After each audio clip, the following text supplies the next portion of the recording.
Award পাচ্ছেন, কোন ক্যাটাগরিতে কারা অ্যাওয়ার্ড পাচ্ছেন। তো আমার যদি মনে হয় যে না এই জায়গাটায় আমার যাওয়া উচিত, তখনই আমি আসলে ইনভাইটেশনটা রিসিভ করি।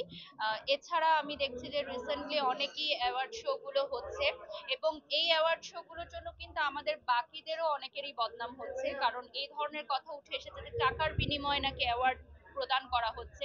কিন্তু আমরা যে সকল মানের অ্যাওয়ার্ড শো গুলোতে আসলে অ্যাটেন্ড করি, সেখানে কিন্তু স্পন্সররা আসলে টাকাগুলো অর্থলগ্নি করেন, কিন্তু অ্যাওয়ার্ডের জন্য কিন্তু আমাদেরকে কখনোই টাকা দিতে হয় না। তো এই মিথ্যা ও ভ্রান্ত ধারণাগুলোর অপপ্রচার হচ্ছে শুধুমাত্র গুটি কয়েক নিম্নমানের অ্যাওয়ার্ড শো এর জন্য। তো আমি ডেফিনেটলি বলবো যে অ্যাওয়ার্ড শো গুলো নামানোর আগে ডেফিনেটলি কিছু অনুমোদন প্রয়োজন।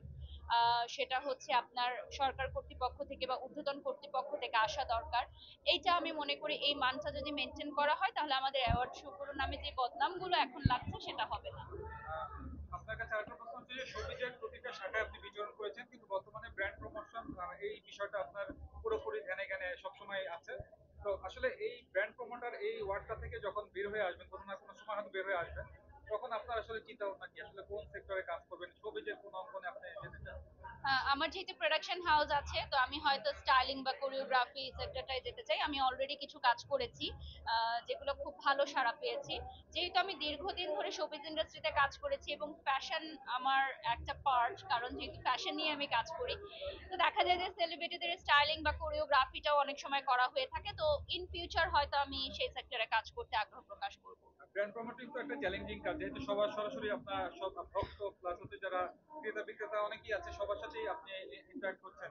তো সেক্ষেত্রে আপনার অনেক কমেন্ট আছে, অনেক নেগেটিভ কমেন্ট বা পজিটিভ যেটা হোক না কেন, আর নেগেটিভটা কিভাবে গ্রহণ করেন, বা পজিটিভটা তো অবশ্যই ভালো লাগে, আর নেগেটিভটা কখন আপনি ফেস করেন কিভাবে? নেগেটিভ কমেন্ট গুলো আমি অনেক গুরুত্ব সহকারেই আসলে মাথায় রাখি, কারণ তারা আসলে আমাদের ভুলগুলো ধরিয়ে দেয়।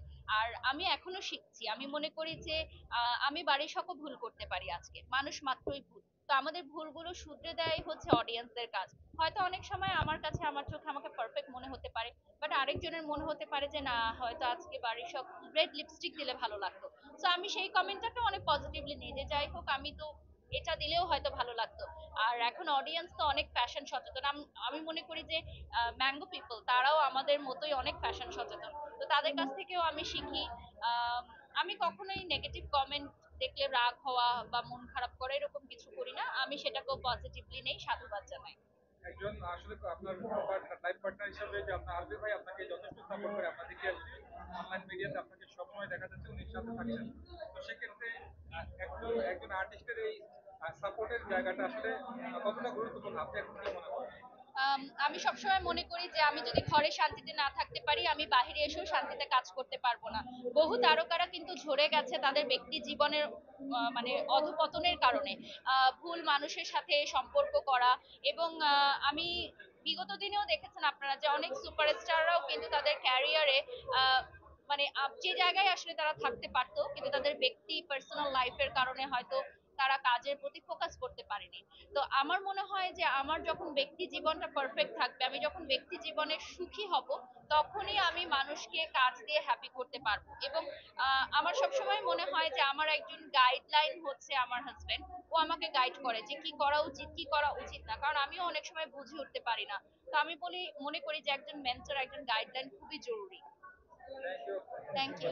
আপু আসেন, এই যে এটা কার, এগুলা কার? এ বোমগুলা কার? এরকম দেখা, হ্যাঁ।